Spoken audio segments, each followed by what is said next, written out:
Oke teman-teman, saya mungkin sekilas karena waktunya juga nggak panjang. Saya dikasih waktu Mas Riki 30 menit ya Mas ya. Mungkin nanti banyak tanya jawabnya mungkin ya. Saya akan menguraikan mengenai mungkin banyak hal, tapi nanti tentu saja akan mengerucut di wakaf ya. Tetapi mungkin barangkali teman-teman perlu helikopter view gitu, big picture-nya mengenai bagaimana post pandemic ini kira-kira dunia filantropi Islam ya, wakaf, sodakoh, ziswaf dan seterusnya ya, termasuk mengenai karena sekarang ini yang lagi hot itu milenial Muslim ya, dan nanti wakaf ini akan banyak diramaikan oleh konsumen Muslim, nanti juga beberapa akan saya singgung kaitan ke megasif di konsumen Muslim ya. Ini jadi teman-teman salah satu megasif yang saya identifikasi sejak kebetulan 2 tahun ini saya sangat intensif untuk melakukan studi mengenai bagaimana pasar di Indonesia dan juga pasar di Muslim ya. Nah itu bahkan saya ngomong empathic society itu bukan di pasar Muslim ya, di pasar yang umum ya.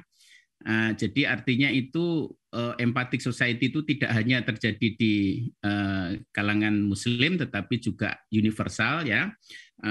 Ada 4 megasif gitu. Salah satunya adalah terbentuknya apa yang saya sebut empathic society. Jadi ini barangkali adalah dampak positif gitu ya, dampak positif karena secara umum pandemi itu punya dampak negatif ke kita ya, banyak saudara kita sakit ya, banyak saudara kita meninggal gitu ya. Tetapi ada satu hikmah, ada satu dampak yang positif ya, blessing in disguise gitu ya, di tengah keburukan ini justru membawa kemanfaatan, membawa keindahan gitu, adalah terbentuknya masyarakat kita yang tolong menolong sebenarnya ya. Jadi ini adalah nilai-nilai yang sebenarnya sudah cukup lama karena kita dari dulu, saya ingat sekali itu waktu SD gitu, kita itu bangsa yang gotong royong gitu ya. Tetapi begitu di Jakarta ya, 97 saya ke Jakarta, ya Jakarta ini contohnya spirit gotong royong. Kalau di kampung sih masih ya, tapi di kota-kota besar Jakarta, Surabaya segala macam itu mulai spirit gotong royong ini mulai agak luntur gitu ya.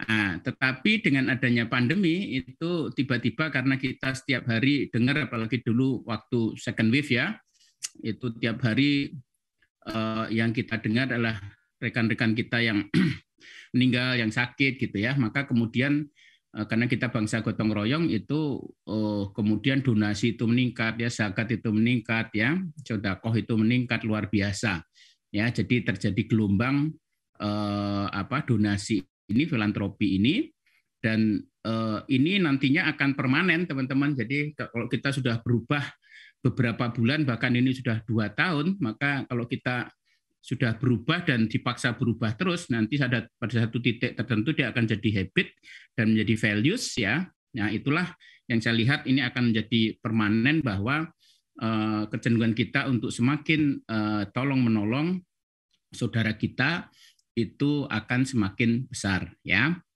Nah, dan ini bisa jadi saya di tahun 2010 saya sudah memprediksikan bahwa pasar Muslim ini akan jadi mainstream dan ekonomi Islam atau ekonomi syariahnya akan jadi mainstream ya, akan jadi sesuatu yang besar ya. Dan saya kira wakaf tadi Pak Nasir sudah menyinggung ya kaitan ke capex ya. Kalau yang kita ngomong investasi yang besar itu kan toolsnya bukan zakat ya, tetapi lebih kepada wakaf. Itu akan menjadi kekuatan ekonomi yang lebih dibangun melalui prinsip gotong royong. Itu nanti wakaf ini akan menjadi pilar gitu. Dan teman-teman dari beberapa riset yang saya temukan ya, dengan adanya digitalisasi, ketika denominasi itu menjadi kecil ya, misalnya wakaf dulu kan harus barangnya harus gede ya, tanah yang nilainya tinggi besar gitu ya, tetapi sekarang 10.000 juga sudah bisa berwakaf ya. Jadi instrumen-instrumen wakaf itu menjadi sangat inovatif sekarang, dan channelnya menjadi gampang, cara kita berwakaf juga bisa menjadi mudah dengan ada digitalisasi ya, bahkan nggak perlu bersentuhan ya, touchless atau contactless atau cashless ya, melalui handphone dan seterusnya. Dengan kemudahan-kemudahan itu nanti revolusi wakaf itu akan terjadi gitu ya. Nah, bagaimana prediksi-prediksinya saya akan coba uraikan mungkin ini mungkin tinggal 25 menit ke depan kali ya. Oke, mungkin yang pertama teman-teman, saya akan review dulu mengenai kondisi pandemi terakhir ya, mengenai kita ini sekarang di ujung tahun 2021, bagaimana perkembangan terakhir pandemi, dan itu nanti akan dampaknya tahun depan dunia perwakafan atau siswaf itu akan seperti apa. Teman-teman, ini adalah riset yang saya lakukan pada pertengahan tahun ini ya, di bulan Juni. Ya, jadi saya nge-track ya, sebelumnya bulan September 2020 saya juga melakukan tracking mengenai consumer optimism setelah pandemi atau pasca atau during pandemi ya. Jadi ketika saya tanya, jadi ini bagian ini mengatakan teman-teman, ketika saya tanya kapan pandemi itu berakhir gitu ya. Yang atas teman-teman, yang bar yang di atas itu ada pilihannya pertengahan 2021, akhir 2021, pertengahan 2022, dan setelah 2022, karena ini dilakukan pada pertengahan 2021, jadi masih ada di situ opsi pertengahan 2021. Ya, jadi 51% responden itu mengatakan 51% dan berarti separuh lebih dikit ya, itu mengatakan pandemi itu akan berakhir 2021 teman-teman ya. Jadi sekarang kita sudah di berujung 2021. Artinya apa? Kalau seluruh konsumen itu yakin pandemi akan berakhir, maka ya mereka akan spending teman-teman. Jadi kenapa kita itu mengalami krisis? Karena emak-emak itu nggak spending ya. Perlu diingat ya, pengeluaran keluarga itu 80% dikuasai oleh emak-emak ya. Bahkan untuk beli mobil bapaknya aja yang menentukan emaknya gitu ya. Jadi powerful emak-emak itu. Nah, tapi kalau emak-emak nggak bisa ke mall ya, nggak bisa ke pasar, maka dia nggak belanja, nggak spending, maka barang-barang itu menjadi tidak laku ya. Kalau barangnya tidak laku, tokonya pada tutup kan. Maka kemudian pabriknya juga nggak berjalan gitu. Kalau pabriknya nggak berjalan, maka nggak bisa ngasih gaji ke karyawan, karyawannya nggak digaji berarti nggak belanja gitu. Ya, kalau nggak belanja maka pasarnya sepi dan seterusnya, muter-muter-muter, namanya namanya vicious cycle teman-teman. Ya, vicious cycle itu ketika kita nggak belanja, kalau nggak belanja kemudian tokonya tutup, ya pabriknya tutup, terus karyawan nggak gajian, terus kalau nggak gajian nggak belanja, muter gitu. Tapi muternya buruk ya, lingkaran setan. Tetapi kondisi terbalik ya, kondisi sebaliknya terjadi sekarang ini teman-teman. Begitu gelombang kedua sudah kita lalui dan kayaknya gelombang ketiga walaupun kemungkinan kalaupun ada itu nggak akan sebesar di gelombang yang kedua ya, mudah-mudahan nggak terjadi teman-teman. Ini test case-nya nanti di bulan Januari atau Februari. Jadi mungkin kita akan banyak keluarnya di akhir tahun di Desember ini. Nah, nanti buahnya ya, hasilnya itu akan kita terima itu di Januari atau di Februari. Mudah-mudahan di Januari, Februari nggak ada gelombang ketiga. Kalau nggak ada, maka kita siap untuk menggeliat di tahun 2022 ya.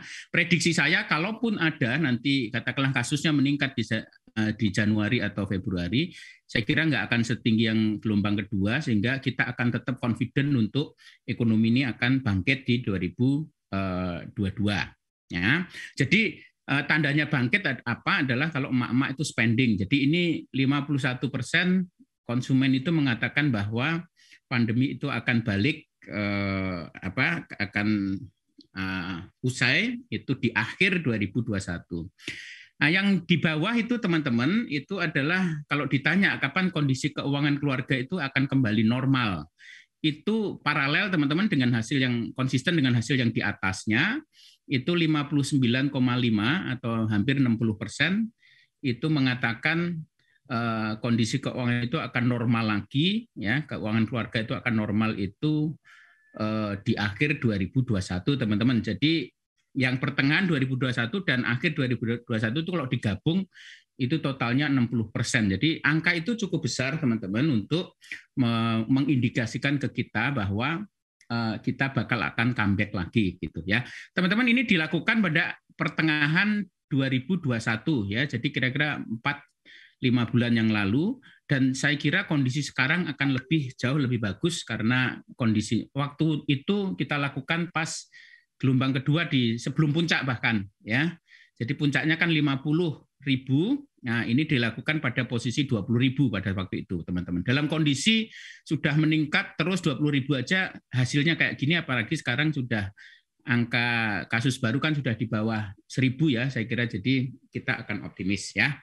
Yang pertama ini agar kita ini untuk ngasih semangat ke teman-teman bahwa mudah-mudahan betul 2022 kita akan betul-betul akan menggeliat ya. Oke, terus berikutnya nah, ini juga confidence konsumen ketika mereka itu melakukan aktivitas di luar rumah ya. Jadi tiga bar yang di atas teman-teman itu adalah kegiatan-kegiatan yang sifatnya krusial ya, misalnya berbelanja di pasar, bekerja di kantor ya, atau sekolah tatap muka. Jadi kalau ditanya bagaimana confidence level mereka untuk berbelanja di pasar tradisional itu 80%, 81% responden mengatakan itu confident gitu, berani gitu ya. Karena apa? Karena sudah divaksin ya. Makanya di sini vaksin itu is truly game changer teman-teman. Jadi vaksin itu ini dengan semakin penetrasinya semakin tinggi ya. Barusan tadi pagi saya baca di Detik ada pakar dari UGM mengatakan kita itu 80% masyarakat Indonesia sudah terpapar ya, sudah terinfeksi oleh COVID ya, sehingga kita sudah herd immunity sebenarnya ya. Nah, tapi bahayanya adalah kalau ada varian baru ya, karena vaksin itu hanya berlaku untuk satu varian. Kalau ada varian baru bisa terjadi gelombang ketiga atau gelombang keempat, dan itu memang memungkinkan teman-teman. Ya, jadi 74% itu bekerja di kantor, itu confident, kemudian sekolah tatap muka itu 67%. Yang 4 yang di bawahnya itu adalah kegiatan-kegiatan secondary ya, misalnya menonton film di bioskop itu 50% sudah confident. Bepergian menggunakan pesawat itu 49% itu confident teman-teman. Terus kemudian menginap di hotel juga 47% dan melakukan liburan itu 41%. Secara umum saya ingin mengatakan ke teman-teman bahwa confidence kita untuk beraktivitas seperti sedia kala ya, walaupun pasti nggak akan sama seperti sebelum 2020, itu sudah mulai naik gitu ya. Justru yang bahaya di sini nanti kalau kita terlalu berlebihan keluar, sekarang udah macet di mana-mana ya. Tempat wisata juga sudah ramai, takutnya nanti kita kebablasan ya, terus kemudian betul gelombang ketiga atau keempat itu akan terjadi. Tapi dari sisi ekonomi teman-teman, konsumen itu sudah sangat siap untuk spending dan siap untuk melakukan aktivitas di luar rumah, sehingga kemudian nanti perekonomian juga akan kembali bangkit ya. Oke, terus berikutnya ini tambahan aja, jadi keuangan keluarga itu kalau dilihat ada 3 teman-teman. Jadi pendapatan ya, pendapatan itu kita gaji tiap bulan, kemudian pengeluaran itu spending tiap bulan ya, terus tabungan. Jadi kalau kita keluar duit ya, kita lakukan spending tapi masih ada sisa, itu kita tabung, itu namanya tabungan ya. Terus kemudian kalau kita tabung tapi masih ada sisa juga, kita investasikan ya di emas ya, di saham, reksadana dan seterusnya, itu namanya investasi.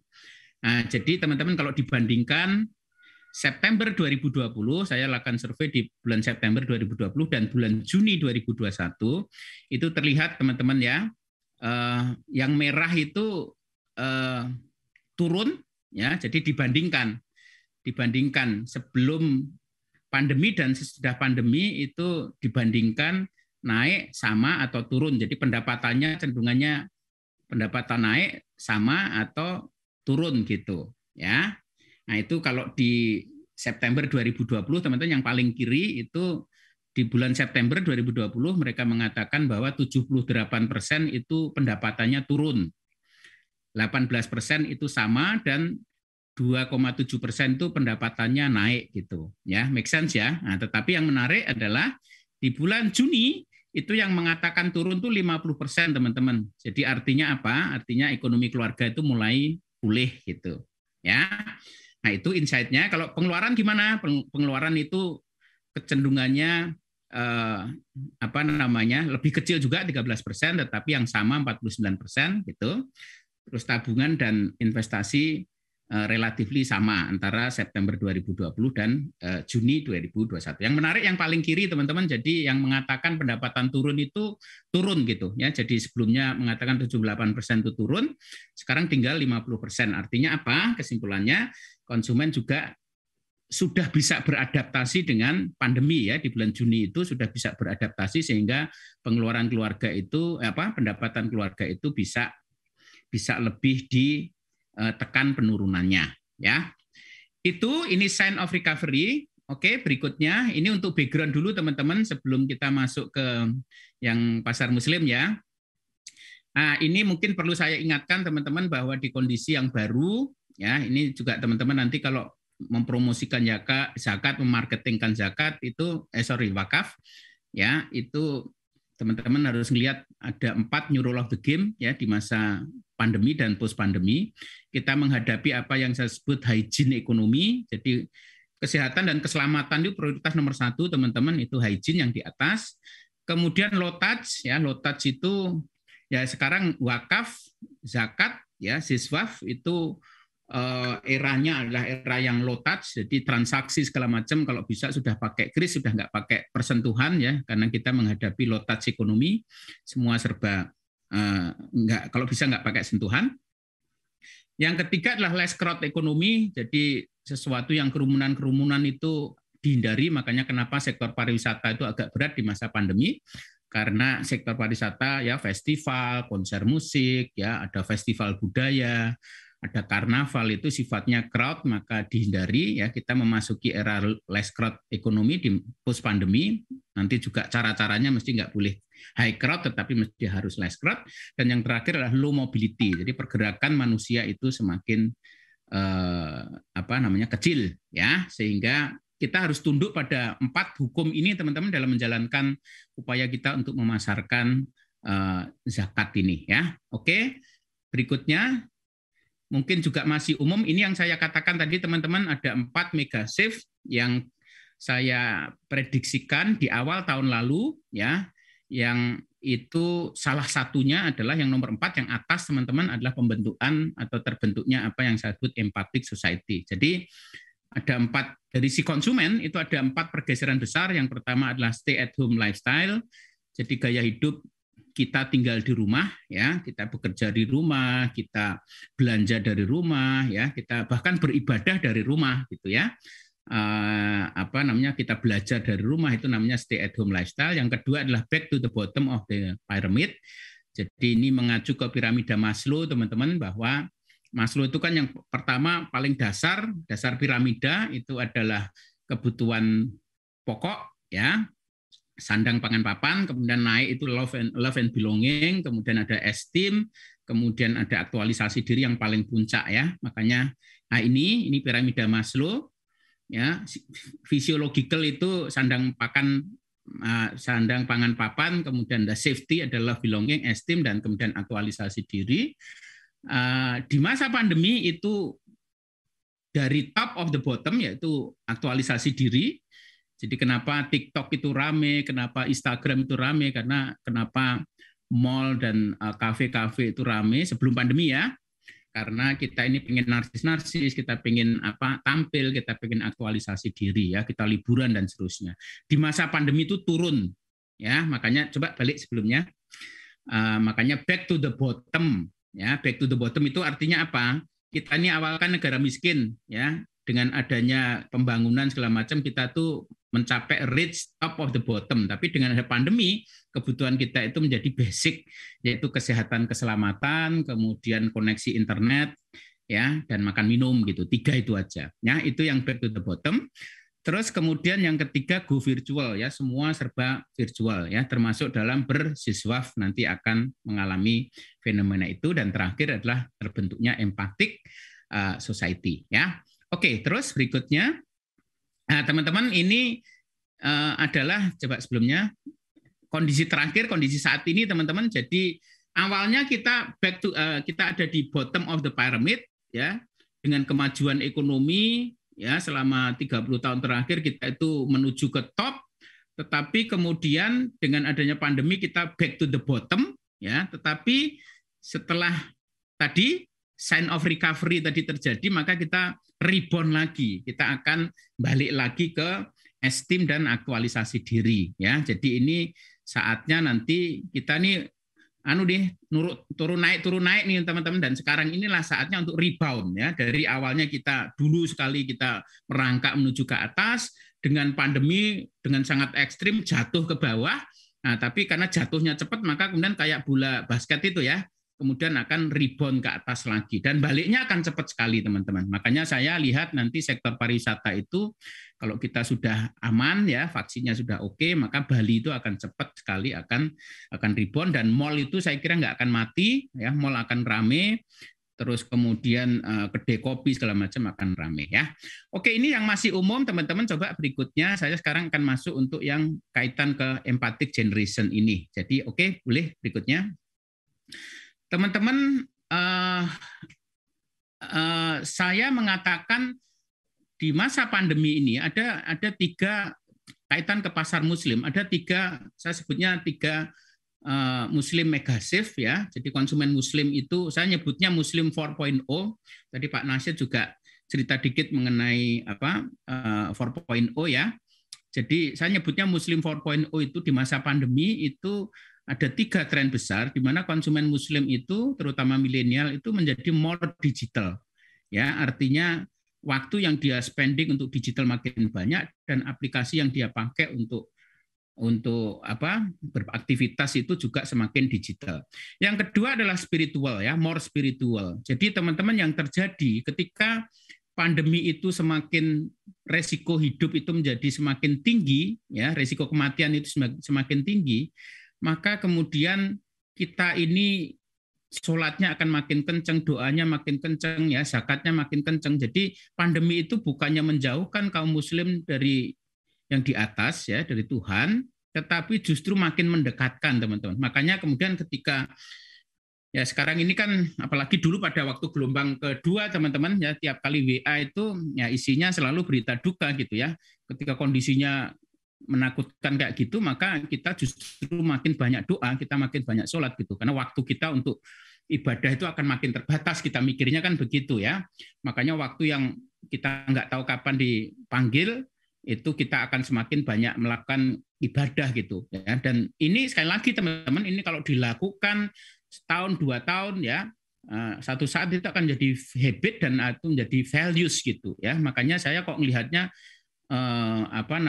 berkah dari pandemi itu adalah Muslim kita itu semakin spiritual gitu. Nah terus kemudian yang ketiga adalah yang tadi saya sudah cerita, karena kita ini bangsa gotong royong, banyak saudara kita itu yang kesulitan ya, maka kemudian mewujudkan terbentuknya apa yang saya sebut sebagai empathic society dan Muslim kita itu more empathic gitu ya. Jadi kalau di pasar Muslim tren besar yang terjadi adalah 3 ini teman-teman ya. Oke, berikutnya. Nah, jadi kalau saya ini suka bikin model, jadi berevolusi nih, awalnya pasar Indonesia gitu ya. Teman-teman saya konsisten selalu mengamati perubahan perilaku konsumen teman-teman ya. Makanya tadi urutannya ya, kalau di depan tadi kan ada 4 megasif tadi itu adalah di pasar umum gitu ya, pasar Indonesia, konsumen Indonesia. Terus kemudian yang tadi barusan sebelumnya itu adalah untuk konsumen Muslim ada 3 megasif besar, yaitu more digital, more spiritual, dan more empathic. Nah, sekarang ini saya menjorok lebih ke spesifik lagi, yaitu segmen yang paling hot saat ini, yaitu milenial Muslim. Ya, makanya ini saya sebutnya 3M. 3M itu milenial Muslim megasif gitu. Jadi lebih kalau pakai mikroskop itu lebih ditajemin gitu ya. Nah, di konsumen Muslim milenial saya lihatnya ada ada 5 tren besar atau 5 megasif teman-teman yang sebenarnya juga align dengan yang sebelumnya sih, tapi ini lebih ditajemin lagi. Yang pertama tadi sudah disebut adalah more spiritual ya. Terus kemudian safety dan security, yaitu halalan thayyiban itu menjadi ya, safety itu kalau konsep safety makanan itu kalau dalam konsep Islam itu adalah konsep halal dan thayyiban, itu menjadi semakin penting. Nah, terus kemudian yang ketiga adalah milenial Muslim itu screen itu go digital tadi ya, jadi atau go virtual, jadi terjadi perluasan atau widening dan deepening konsumsi digital gitu ya, bahkan untuk bayar zakat, wakaf itu kaum Muslim milenial 4.0 itu dia sudah menggunakan screen bukan lagi menggunakan secara fisik ya. Terus kemudian yang ketiga itu adalah self expression. Jadi saya lihatnya nanti gaya hidup zakat, gaya hidup wakaf itu bisa menjadi ekspresi gaya hidup gitu. Dan yang menarik teman-teman, nah ini kadang-kadang teman-teman kalau memarketingkan sesuatu kan biasanya yang di over itu kemanfaatan gitu ya, faktor-faktor tangible, faktor-faktor fungsional gitu ya. Tapi faktor lifestyle itu jangan lupa teman-teman. Jadi hijab itu, kenapa hijab itu menjadi revolusi di Indonesia itu bukan hanya fungsional, bukan hanya kemanfaatan, justru yang membuat ini menjadi happening luar biasa itu adalah karena ekspresi diri, teman-teman. Karena kalau pakai hijab itu lebih dia linkkan dengan temennya, komunitasnya, lebih cool, lebih keren gitu ya. Jadi malah kadang-kadang gitu ya. Jadi marketing itu ada faktor fungsional, ada faktor emosional atau ekspresi diri gitu ya. Nah, makanya mungkin PR bagi teman-teman bagaimana menempatkan wakaf itu not only masalah kemanfaatan ya, tapi kalau bisa ditempatkan sebagai bagian dari Muslim lifestyle atau Muslim millennial lifestyle itu akan jadi sangat powerful proses viralnya itu atau proses wabahnya itu, agar ini kan kita penting pendidikan wakaf kan, makanya teman-teman coba sentuh tidak hanya faktor fungsional kemanfaatan ya, faktor keagamaan, tapi juga faktor lifestyle bahwa berwakaf itu keren gitu ya, karena kita peduli kepada keadilan, kita peduli kepada masyarakat bawah gitu. Itu menjadi sebuah lifestyle, menjadi sebuah pride, menjadi sebuah kebanggaan bagi terutama di kaum milenial Muslim ya, kaum muda Muslim. Nah itu, terus kemudian yang terakhir adalah sosial ya. Sosial tadi sama adalah 3S teman-teman ya, biar bisa S 5S agar bisa 5S. Kalau tadi kan empathic society, kalau empathic kan E kan, nggak bisa S kan, makanya saya ganti jadi sosial, tapi intinya sama. Bagaimana kegiatan bersedekah, bersiswaf lah ya, itu sosial itu meningkat ya. Ini untuk milenial teman-teman, jadi jangan bingung ya. Kalau yang sebelumnya, coba sebelumnya ini adalah untuk Muslim yang umum ya. Terus kalau tadi, nah ini Muslim yang umum, kalau di mau mikroskop detail lagi itu ke Muslim yang milenial. Kalau yang sebelumnya tadi, coba boleh sebelumnya yang for Megasif, ya nggak bingung ya. For Megasif itu adalah untuk yang market umum, di mana empatik itu ada. Memang di sini nuansa Islamnya nggak ada, tapi empatik di situ ada. Dalam konteks pasar Muslim, empatik itu adalah sebenarnya ziswaf tadi itu. Oke, berikutnya. Mungkin berikutnya adalah temuan-temuan teknis ya, yang mungkin bisa jadi insight untuk teman-teman. Ini tadi welcome empathic society. Jadi kalau kita lihat pencarian di Google gitu ya, misalnya menyumbangkan donasi paket sembako itu meningkat luar biasa di masa pandemi ya. Terus kemudian faktor mereka memberikan donasi itu kebanyakan faktor-faktor sosial ya. Nilai-nilai sosial itu 57%, nilai-nilai agama malah 38%. Jadi banyak motivasi mereka, makanya penting kayak dompet duafa ya, itu orientasinya ngarahnya sekarang ke sosial gitu ya. Sosial itu artinya ya rahmatin alamin ya. Jadi Islam itu rahmatin alamin. Jadi rahmatan lil alamin. Jadi artinya kita tuh universal gitu ya. Bahkan kita nggak hanya kemanfaatan kita nggak hanya untuk kaum Muslim, tapi untuk kaum yang lain juga gitu ya. Kan donasi kan, makanya pendekatan kemanfaatan universal itu akan menjadi lebih powerful, karena 57% mengatakan mereka motivasinya adalah sosial ya, bukan keagamaan. Keagamaan tinggi juga ya 38%, tapi di masa pandemi itu yang menonjol adalah aspek-aspek sosial ya. Oke, terus berikutnya sama ini survei dari GoPay teman-teman ya. Itu dilihat teman-teman, jadi sebelum pandemi dan setelah pandemi bagaimana proses atau aktivitas berdonasi mereka. Itu sebagian besar alasannya adalah karena keadilan sosial teman-teman, itu yang 28 dan 25% itu. Jadi justru meningkat ya ketika setelah pandemi. Itu sebelum pandemi 25% itu alasan keadilan sosial, kemudian 28% itu setelah pandemi, kemudian berikutnya adalah bencana, kemudian keagamaan, ya alasan berdonasi ya ini ya, atau kategori donasi, terus kemudian kesehatan dan seterusnya. Kemudian alasan memilih donasi juga begitu, ya kegiatan sosial itu yang dominan ya 48% dan 51%. Ya, artinya memang di masa pandemi ini faktor-faktor universal masalah bagaimana kita mengatasi kemiskinan, kita mengatasi apa namanya teman-teman yang lagi sulit segala macam itu menjadi preferensi yang penting. Ya, oke berikutnya. Berikutnya adalah ini teman-teman yang saya kaget ini ya. Jadi rupanya kita suka menyepelekan bahwa generasi milenial itu generasi yang selfish gitu ya, generasi mager yang nggak peduli sama lingkungannya. Tapi ternyata yang terjadi apa?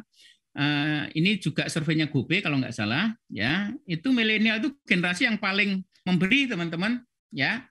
Ya apa namanya? Kalau kita lihat itu surveinya.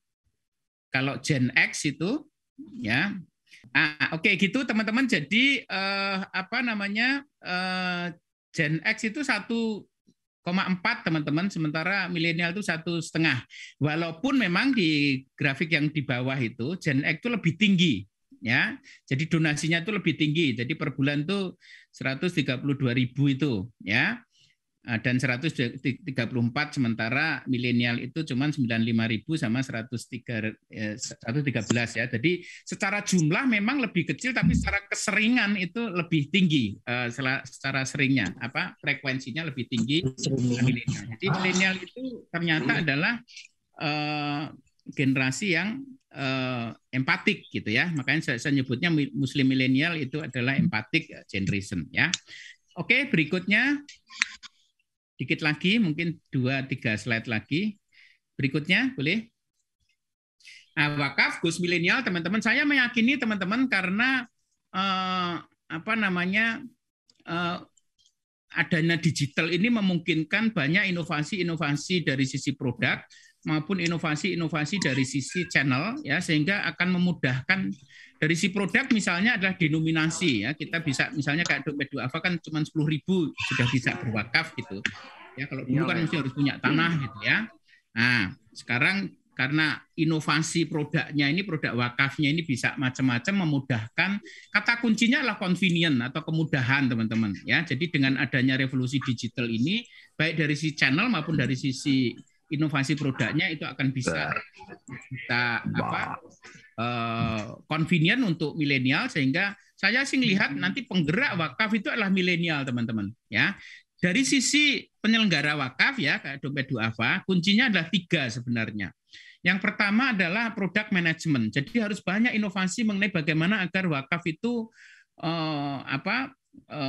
inovasi dari si produknya mesti harus kenceng gitu ya. Jadi kan formatnya juga macam-macam kan, bentuknya nanti ya bisa sampai saham segala macam itu bisa jadi wakaf gitu ya. Jadi itu nanti saya nggak tahu sampai kripto nggak nanti.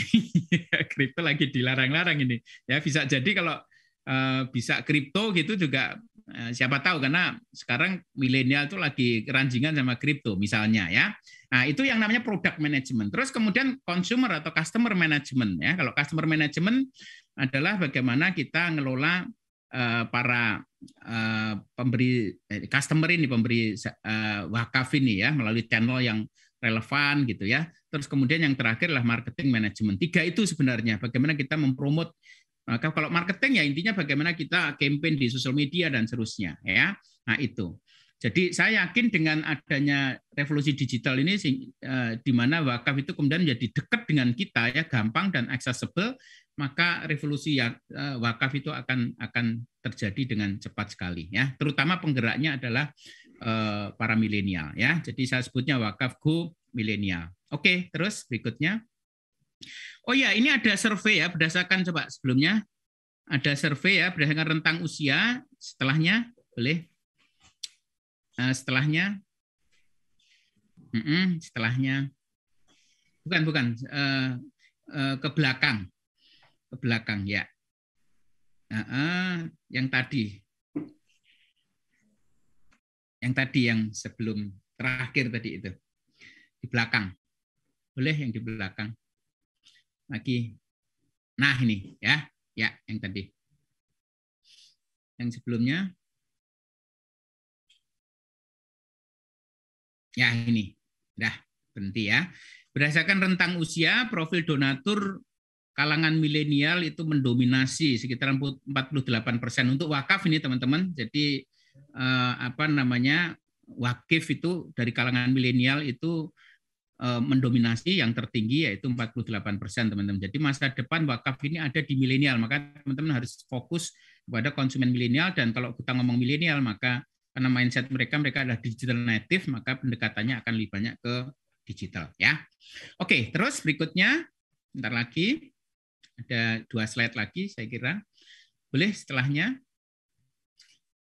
Jangan lupa ya, sekarang juga lembaga amil zakat ya, kebanyakan sekarang mulai tidak hanya dari sisi wakifnya, tetapi juga Muslim volunteerism itu saya lihat itu di teman-teman ACT, di teman-teman Dompet Duafa, teman-teman Rumah Zakat itu sudah mulai bikin kayak university atau bikin sekolah untuk para volunteer gitu ya. Jadi dengan ada pandemi ini tidak hanya donasi meningkat, tetapi volunteerism juga meningkat gitu ya. Jadi ini nanti juga akan jadi poin penting bagi wakaf itu akan menjadi mainstream kalau nggak ada volunteernya juga nggak bisa gitu. Makanya sekarang saya lihat tren banyak amil zakat ini dia juga dari sisi supply gitu ya, dari sisi volunteerinya itu dikembangkan, bahkan ada universitinya, ada lembaga pendidikannya, ada sertifikasinya ya, sehingga ketika ini juga berkembang maka mereka akan jadi penggerak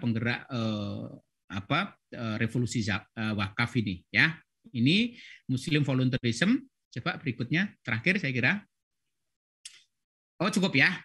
Oke teman-teman, jadi mungkin itu Mas Riki. Jadi secara umum saya ulang lagi, intinya tadi saya katakan di tingkat